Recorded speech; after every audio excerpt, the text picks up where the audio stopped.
One. Hi everybody, welcome to Hello Again with Isabelle Broom, so called, as you know, because of the book. Very inventive, my brain. This is episode 5, and I'm joined today by historical fiction author Liz Trenow. Sorry, I was asking her how to say Trenow, and now I can't say Liz. Liz Trenow, thank you for coming and joining me today. You're a fellow storyteller as well, so we have lots and lots in common, as I've been discovering. But I wanted to start by asking you just to tell everybody a little bit about you and about your books, please. Well, I was born and brought up in Sudbury in Suffolk, from a silk weaving family. But I had the last thing I wanted to do was get involved with the silk weaving, and I really had in my head to be a journalist right from the start. So I spent most of my career in journalism, did very little fiction writing until I don't know, I suppose my sort of mid-40s, and I suddenly thought, let's branch out and do something a bit different. And then when I got early retirement, happy days, I did an MA. I did an MA in creative writing at City University in London. And a reason I did that was I really wanted to do a novel. I didn't want to write just short stories or short pieces. I wanted to write a novel. And the dissertation for that MA, in other words, you didn't get your MA unless you did the dissertation, which was to write a full-length novel in 2 years. What a fabulous dissertation. I wish I'd had that. Fantastic. It was a real incentive, and I knew that I couldn't leave without writing a full-length novel, so the pressure was on, and that's what happened. And I had no idea at all, absolutely no idea about that I would ever get published. It was a dream, impossible dream. And so they continue to tell us right through our MA, you know, it's a very difficult world, and all that stuff. But at the end of the MA, we had what was called a showcase, where they invited agents and publishers to come and hear us, and we would read a piece out of our book. And at the end of that, I got quite a few agents interested, to my astonishment. Wow. And one of them actually turned up trumps and agreed to be my agent, which was amazing. So it came out of the MA. It was really, really astonishing. The agent was Christopher Little, who is the publisher, the person who discovered J.K. Rowling. Wow. Wow, I know. No small fish. Well, exactly. Extraordinary man who basically, went into agenting quite late in his life. And the apocryphal story is his reader was reading through the slush pile and said, "I think you should have a look at this, Chris." And he did, and the rest is history, really. By the time I met him, his agency was largely rights agents, lawyers, and accountants who were looking after JK. Just listening. There I met a young agent who just joined the agency called Caroline Hodman. And then a year, I think, or so later, she told me that she was leaving to set up her own agency, and I'm still with her. And she's really done well for me. I mean, I got my first book was published with HarperCollins with a 2-book deal, which became a 3-book deal, and it's just gone on from there. And my latest, is my 7th novel, and I only really started writing after I retired. So, my first novel was published just around my 60th birthday. So it's what I call my late flowering career. That's incredible, because I just think of retirement as me sitting in the garden and not moving for a month. Maybe knowing me, I'll probably be gallivanting off around the world somewhere. But I'm sure my 7th novel, that's another thing we have in common. There you go. All the greats. So we share an agency, not an agent, but an agency, because my agent Hannah is also at Hardman and Swainson. I love Caroline. She's really, really cool. She's very, very, she's a chic editor. I mean, agent even. Yes. You can tell yesterday was publication day, can't you? Because my head's like, bah! So you mentioned your most recent novel, which is called Under a Wartime Sky. Hold that up again for everyone to see. I think this is a beautiful cover. Really nice, that. Really, really beautiful. And it's set in Bawdsey Manor. Is that right? It is, yeah. What was it about that place in particular that inspired you? Well, it's an astonishing place for a start, and it's got an extraordinary history. When I was a little girl, my father was a dinghy sailor, fanatical dinghy sailor, and so they got a holiday cottage, tiny cottage, at Felixstowe Ferry, which is the north end of Felixstowe, on the Suffolk coast, right on the eastern edge of Britain, basically, of East Anglia. And from there, you could look across and see the towers of this extraordinary sort of Gothic mansion of Bawdsey Manor. And it looked fascinating and intriguing to me. But you couldn't go in because it was owned by the MOD and everything was all top secret and, sort of no entry and guards on the gate and all of that. In fact, it was still a Cold War site. I think they set bloodhound missiles there in the Cold War. Wow.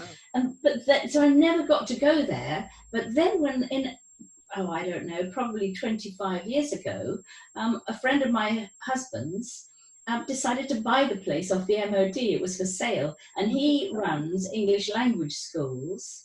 And he decided he wanted to move out of London, and he saw this place and he bought it. And we were thrilled to bits because we then had the run of this extraordinary it must be about 50 rooms in this place. It's Gothic, it's all kinds of styles. It was built by a Victorian telecoms millionaire, oddly enough. I mean, Victorian telecoms two words don't normally go together, but there you go. And MP for Suffolk, whose name was Cuthbert Quilter. And he just had absolutely masses of money, and he built initially a smallish house in a sort of French Baroque, and then he added a few more towers, and then he added a farm building, and then he added a clock tower, and so that on the site are another 10 or 12 other buildings, a model farm. It was a bit Versailles, really. a bit like Versailles, really. Yeah, it was amazing. But what's so fascinating about Bawdsey Manor is after Cuthbert Quilter sold it, he sold it to what was then the Air Ministry. And they bought it because a guy called Robert Watson Watt had been tasked by Churchill, and this is in the 30s, to develop what he called the death ray, which would basically fight off the Germans should they decide to invade us again, which was looking increasingly likely. Yeah. Watson Watt was a physicist. He knew a death ray was not going to, what was an impossibility, wasn't going to happen. But he did have an interest in radio waves. And bear in mind, I mean, radar, as it became his invention, is used in everyday by all of us, in microwaves. We may be caught speeding on the road by it, space travel. It's hugely widely used. Satellites use radar. He was the pioneer. He discovered all of that. And it meant that when war eventually came, the British, with their tiny air force, for example, during the Battle of Britain, were able to see in advance the Germans coming and then be up in the air to meet them. And that's what helped us win the Battle of Britain. Yeah. The bravery, the courage of the pilots and all their support teams was one thing, but radar gave us a real edge because the Germans didn't have it. Yeah. So radar was invented by Robert Watson Watt and his small team of very brilliant scientists. I think there was only a handful of them, 10 or 12, in Bawdsey Manor. So, I was fascinated by that story, and I'm always inspired by place when I write my novels, and I wanted to set a novel there. But it was all about men, they were all men in this team. So I then realized that what I had in my hands was, what would the residents of Felixstowe, the town across the river, be thinking about what was going on in that top secret place? Yeah. And I realized actually it would be myself, if you like, a bit grown up, now 17, absolutely, with a very highly developed sense of curiosity, definitely wanted to know what was going on in Bawdsey Manor. So then I had the female side of my story, if you like. And it was great fun researching it, because although, I think that radar was just as important in winning the war as the code breakers of Bletchley Park, but they're much better known. Hardly anybody knows about radar. It's partly because there isn't a place to go. You can't go into Bawdsey Manor. It's never been in public ownership and still isn't. But there is a small museum there in one of the receiver rooms, big old blocks of reinforced concrete place. And they have a small museum, and they got a millennium funded project to do an oral history project with any of the survivors, people who might have worked there. And so the research was really on a plate for me, because I had all these wonderful recordings of people who'd been there and done it. Wow. So it was a joy, really. I loved every minute of researching it. The place must sort of hum with the history. You think about so much has happened there, and all that sort of, all the noise and all the, you know, I love that about any sort of old building, and just sort of standing there and absorbing that sort of the feeling, you know, that you get when you walk into a place like that. It's just absolutely. I mean, you can almost smell it, you know. Yeah. and the signs on the door. And when we went there, the place was still full of, you know, MOD carpets and colours, walls and signs on the doors. The rooms were all numbered. For example, where there's little, you know, number plates on each door, and so it was still, you know, it was absolutely redolent of RAF, yeah. and you could sort of smell it, sort of old linoleum smell, you know, yeah. And also newer buildings that they built since the Second World War, one of which was called the Decontamination Building. So that was a Cold War building. So it was, you know, it was spooky in places. And then these big old reinforced sort of bunkers, if you like, and towers, radar towers. So yes, a very, very extraordinary and interesting place. And is the backdrop of the book, is the central story a love story? Yeah. Giving too much away to say that? Yeah? No, it isn't. No, it is a love story, but it's really not a full-on love story. It's the very gentle development of a relationship between two extremely unlikely partners. One is a teenage girl from Felixstowe who basically has no ambition whatsoever, is very happy with her life. She just wants to, you know, get married, have kids, whatever. Yeah. He is a brilliant Cambridge scientist and very much an outsider, even in that world, because he is part Indian. his mother was Indian, and and I really enjoyed writing that character because being part Indian in that world in the 1930s, he was brown-skinned, and therefore people in Felixstowe looked at him oddly because there were not very many brown-skinned people around those parts. Yeah. So he was very much an outsider, and in a way, you know, she was too. She knew her world, but after a while, he inspired her to look more widely and encouraged her to apply when war began to the Women's Auxiliary Air Force, the WAF. And also, although he couldn't tell her what he was doing, he said, you will learn about what I am doing if you opt to become a special operator or whatever. So that's what happens. She becomes a radar operator. No. So that's that. I don't know. That's not giving too much away.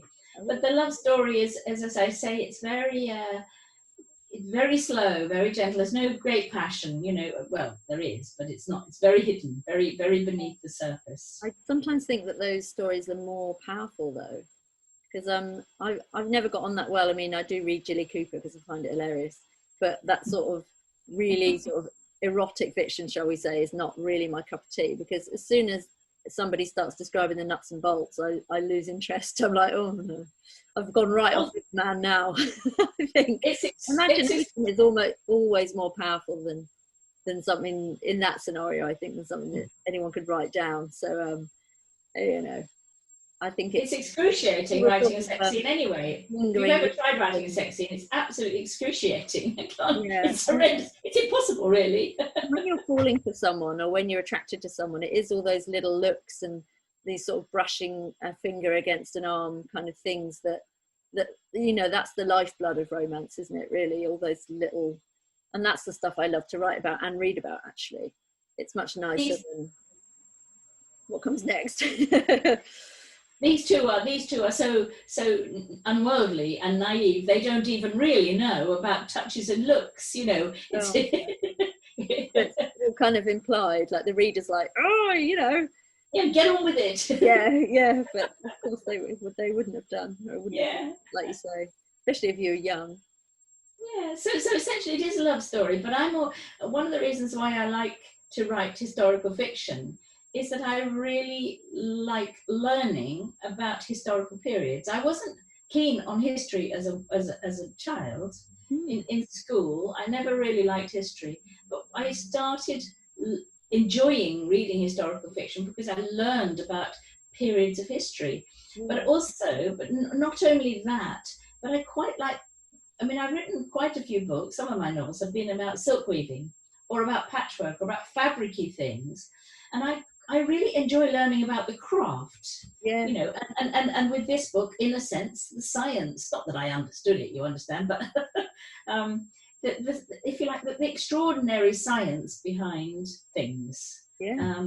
You know, I enjoy that. I enjoy learning as a reader. I enjoy learning about those things. It takes you into a world that, a bit like journalism really, you know, you can be quite nosy if you like.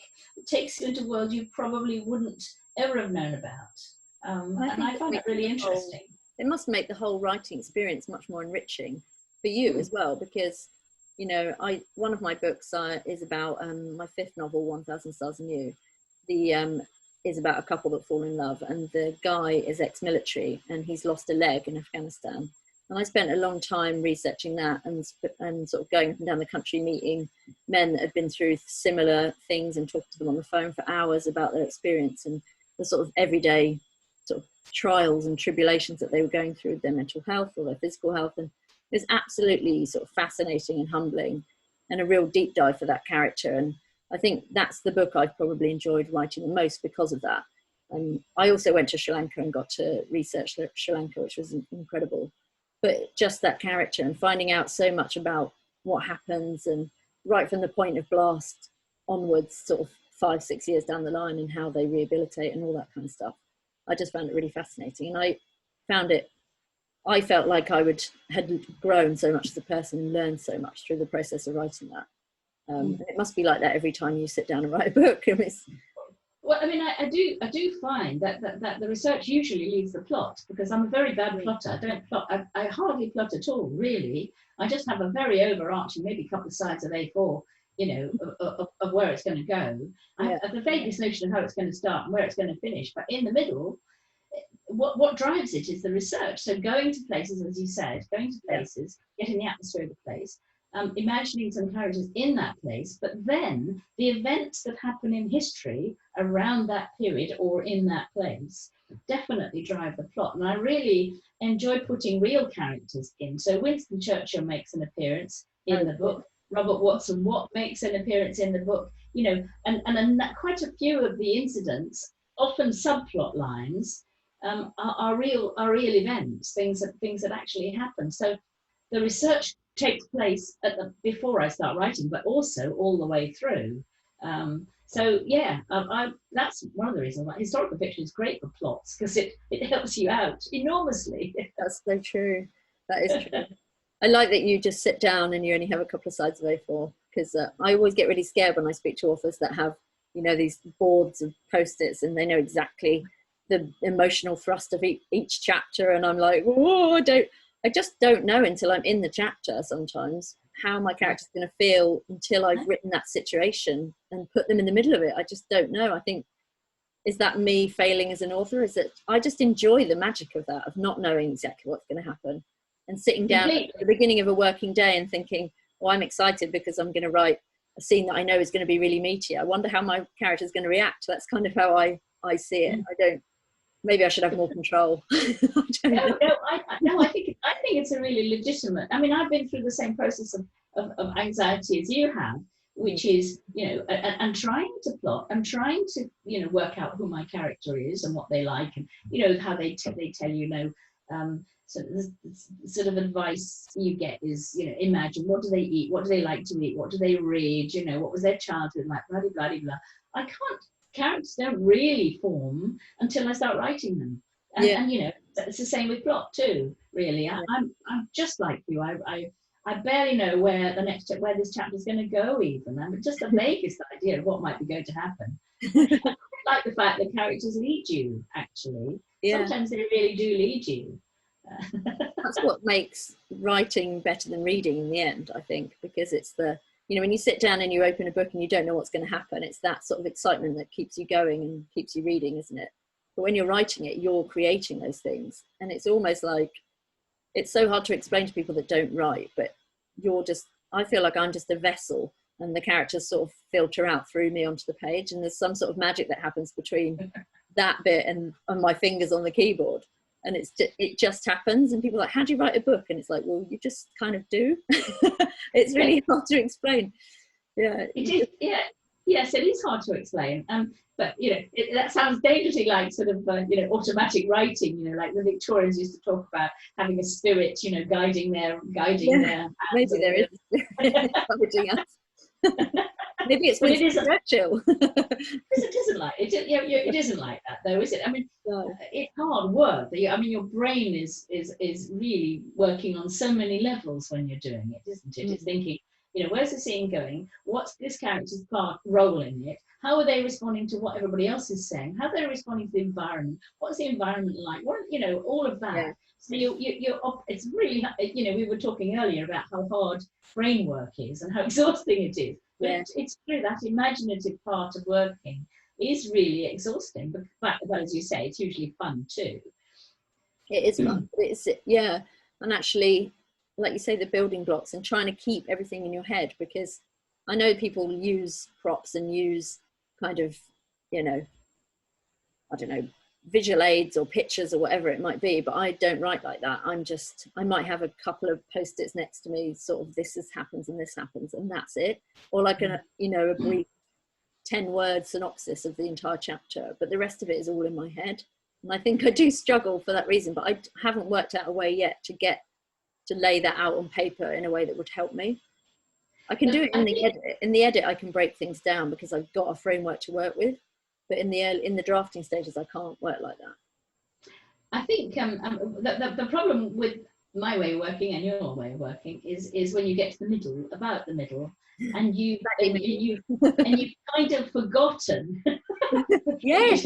You've kind of forgotten what you said about that character in chapter 3 or whatever, you know, and you start giving them a different name. And it's at that point that I start thinking, oh, heck, I'm going to have to make, you know, some kind of spreadsheet, you know, that I can remember the characters by and who they're related to and timelines. Oh, dreadful timelines, and how old they are and how old they were they then and how old they are now and you know, all of that stuff, and that's tedious, isn't it? Yeah. Basically, copy editors really earn their crust, isn't it? With timelines and back-checking dates and things like that. Bless them. Yeah, but it has. You know, you do have to happen. It does have to happen, because otherwise the novel falls apart about midway through.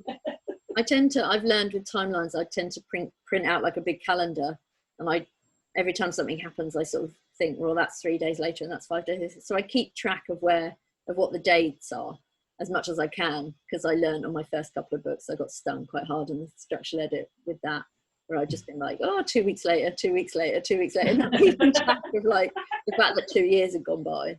Exactly. Yeah. And when you're writing historical novels, it's very irritating. Sometimes history won't be flexible enough for you to. So when I was writing the book about Bawdsey Manor, I discovered to my horror that actually at the start of the war, all of the boffins and all of the civilian staff were moved out of Bawdsey Manor, and because it was right on the edge of the sea, and it was in a very vulnerable position to German bombing. So they turned it into an RAF radar base, but they wouldn't allow women to work on the site. So damn it, both my hero and my heroine had to be moved away from my locations. It was very inconvenient. I know, it was very annoying. That's the point where you just put your hand up and call fiction. This isn't true fiction. This is, in my version of events, this happens. Kind of, but you know, you get the onslaught of emails from historians saying that never happened. Particularly something as big as that, I think. Yes, I mean, I think you can get away with small sleights of hand, but Yeah. something as big an issue as that, I think I'd have been bombarded by, especially about the Second World War, because there are lots of Second World War experts out there, Yes. people who dedicate their lives to knowing the detail and the ephemera about the Second World War. That's very true, actually. So you have, I'm quite lucky that mine. I do put real places in my books, but they tend to be, you know, the occasional bar or restaurant as opposed to actual, you know, facts like that on that kind of scale.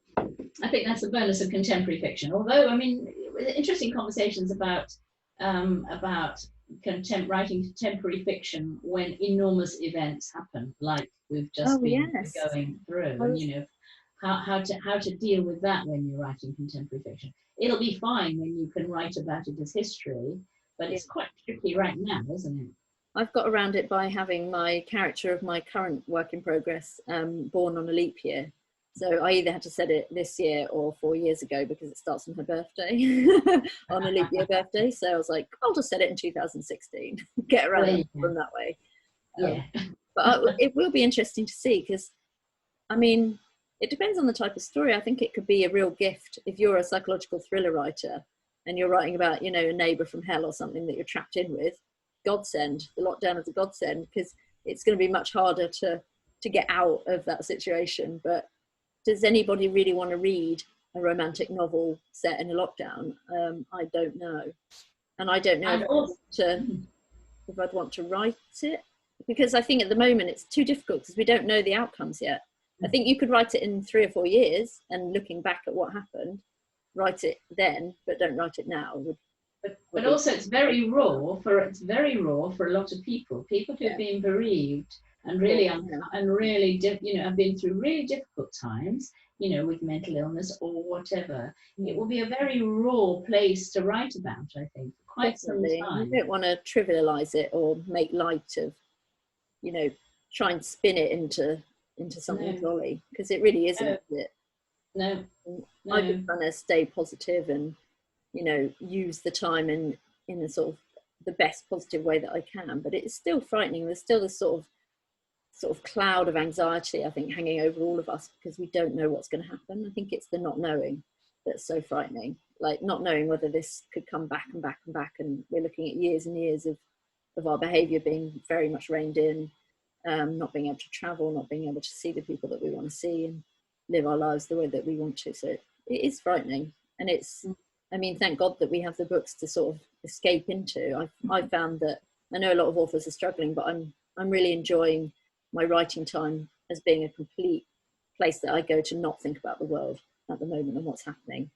I get completely lost when I'm writing in the moment. So yes, there is that. Although I just as lockdown happened, I just got to the end of quite a sort of grueling structural edit. And I felt really burned out, and I was looking forward to a bit of a break. Really, I'm going to have a bit of a break because I wasn't commissioned, and you know, not commissioned for the next one yet. And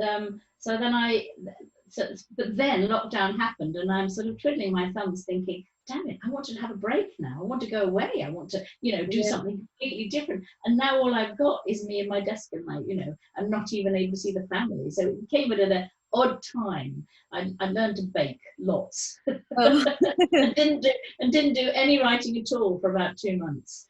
I've started again now.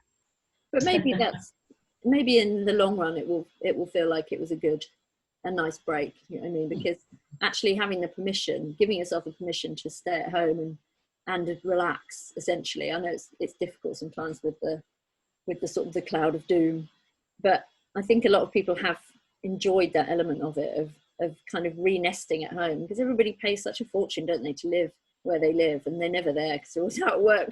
I think people are probably like, you know, God, my house is really nice. I think garden centres are booming for a reason. People are actually looking around at where they live and going, well, let's make this place nicer. I think maybe everybody needed a bit of a break, you know. Yeah. Well, certainly I took a break. Anyway. A bit of soul searching, or a bit of, I know a lot of my friends are kind of getting to the point where they're really considering their jobs and they're in their 40s and they're like, we've got, almost 30 more years of this. Is this what I want to do? And actually a lot of them are saying, of realizing, no, it's not, I want to do something else. And I think there'll be a lot of that. There'll be a lot of career changing. There'll be a lot of, not midlife crisis, but midlife new direction. Yeah, as you say, rethink. Yeah, it's really, yes, it's really true. Yeah. Well, you're a trailblazer for that, doing an MA in your retirement and becoming an author. It's incredible. Yeah, I'm not a person who likes to sit still, metaphorically. And it, I thought, well, what do people? I was gifted this early retirement, really, which meant that financially I could take the risk while freelancing. And I thought, some people climb Everest or whatever. I've already done lots of traveling and I have no desire to climb Everest. Some people want to, hit a hole in one on the golf course, and that's just not me at all. I thought, what is my Everest, if you like? Yeah. And my Everest was to write a whole novel. And as you well know, it is quite, it's a chunk of work, isn't it? Yes. People say to me, oh, you're really churning them out, and I think, hey, hang on a minute. What I do is not churning. Let me tell you this, it's hard work. Yeah, I hate that saying, churning it out. It's like, we're not making cheese. Yeah, exactly. So that was really... I love cheese. So that was really why I did it, just wrote a novel just because it was a challenge, without any notion whatsoever that it would turn into a career. Of all the things that have happened in your career thus far, would you say that getting that first deal and publishing that first novel is one of your highlights? One of the yeah. I mean, there was some journalistic fun. I worked for the BBC for quite a lot of years, and there were some highlights during that period. Some amazing events that I was central to, if you like.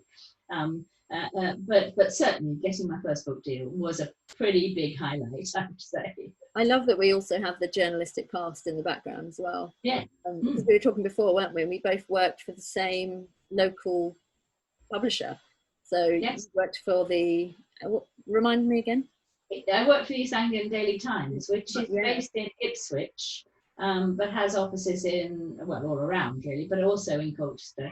And I was living in Ipswich at the time. And then after that, I went to work for the BBC Eastern Region in Norwich.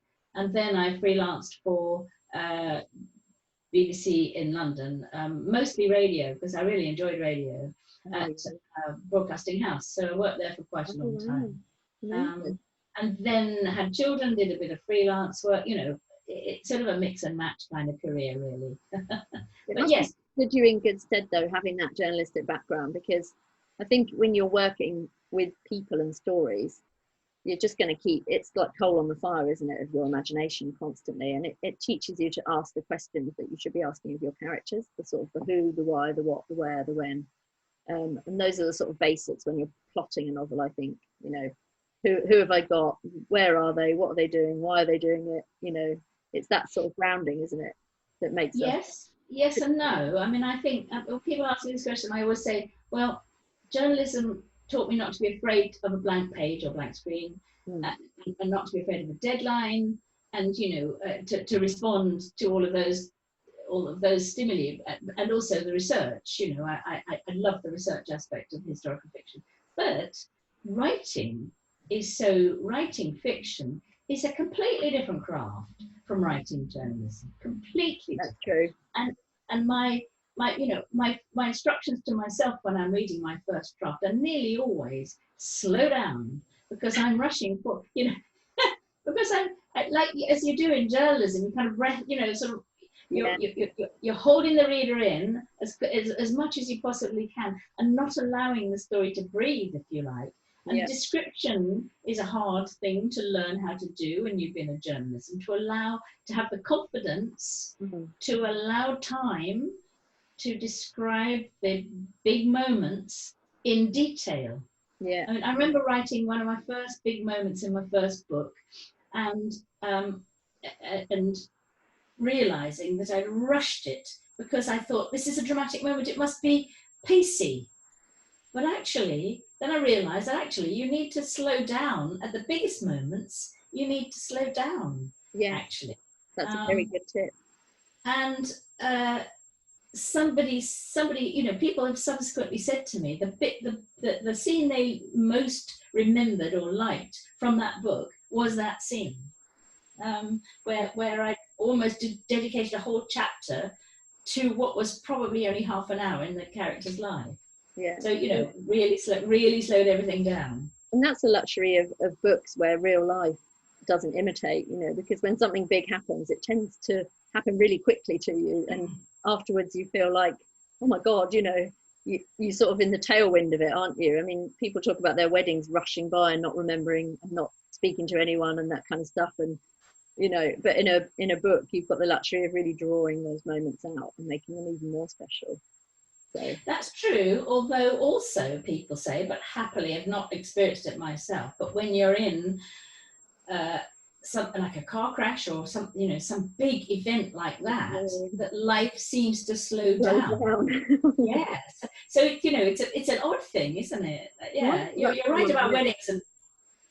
And whether it's your brain kind of sort of slowing down its function almost to protect you from the shock, because I think your body does protect you, doesn't it, from intense sort of periods of pain or shock. It goes into a sort of standby mode, like a Control-Alt-Delete sleep mode on a laptop, like this is too much, we can't deal with this, we can't make the eyes close. So, you know, you sort of, I mean, thank God for the human body protecting us a lot of the time. But yeah, maybe that's why. I don't know. So luckily I haven't been through anything traumatic.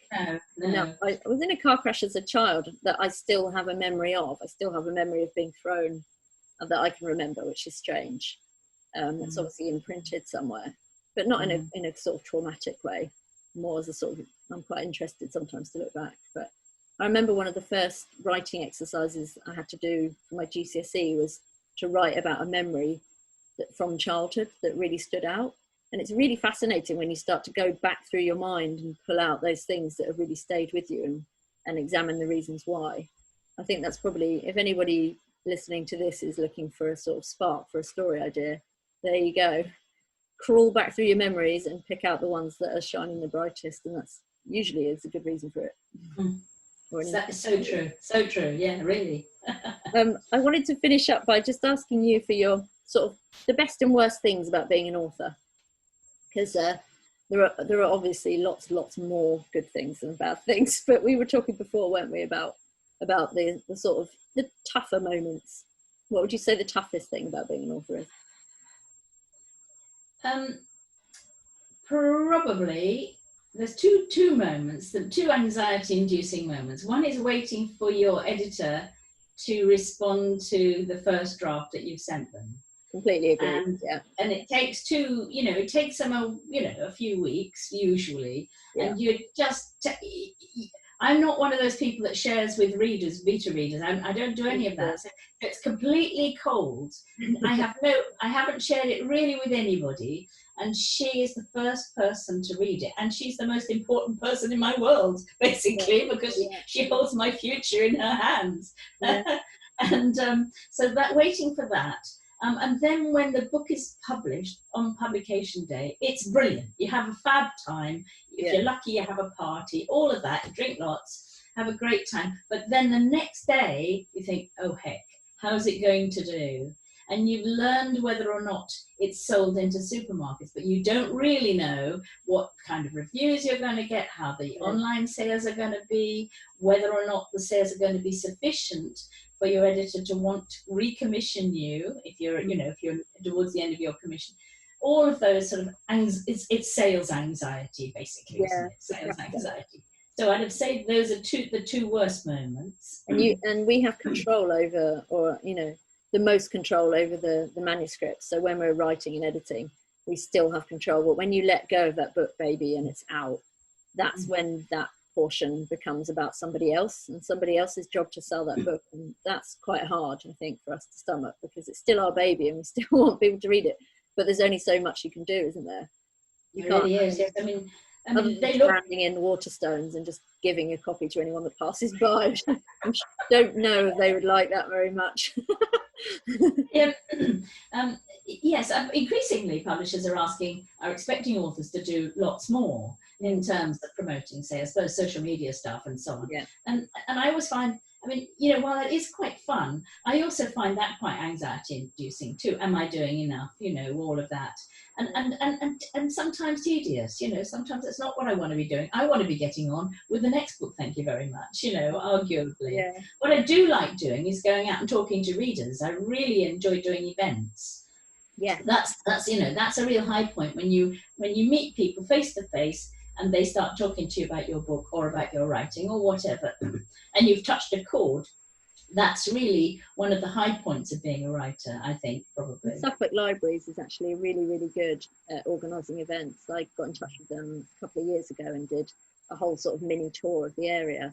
And it was so great because, you know, you'll have 20, 30 people turn up, everybody has a glass of wine, you do a bit of a reading and everybody gets a chance to kind of put their questions to you. And it's just really lovely to connect with people, like you say. Because you can see, when you get your sales figures, you see numbers of people and you think, well, that's how many people have bought my book. But you don't know how many of those people have actually connected with the character, or unless they decide to get in touch with you, of which only a small portion really do. So yeah, it definitely makes you feel more of an author, I think, to go out and do those things. We must organise something in the Suffolk area. We should, and it's just rewarding, isn't it? I mean, the other high point is holding that book in your hand, holding that physical book, opening it and smelling it, and, you know, yes, I know, touch it, all right. I can do that too. Yeah. Maybe we should finish just by holding our books up.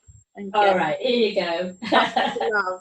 And yeah, I mean, I could talk to you all day because I think it's absolutely fascinating, and I can't wait to read your book. I'm really, really excited. I'm going to go and order a copy now. So, but thank you so much for talking to me today and talking to us.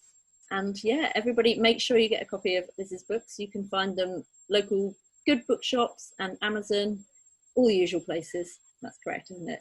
Yes. Yes, that's right. Yeah, yeah. And follow. What are your social media handles as well? Twitter is at Liz Trenow, and Facebook is Liz Trenow. You know, Facebook/Liz Trenow. And my website's liztrenow.com. So I'm the only Liz Trenow in the UK. So that's the one. This is another thing we have in common. Easy to look up on the internet. There aren't many of us, which is a good thing. It is, really. Lovely to talk to you. Lovely to talk to you too. Thanks for listening, everyone. See you next week.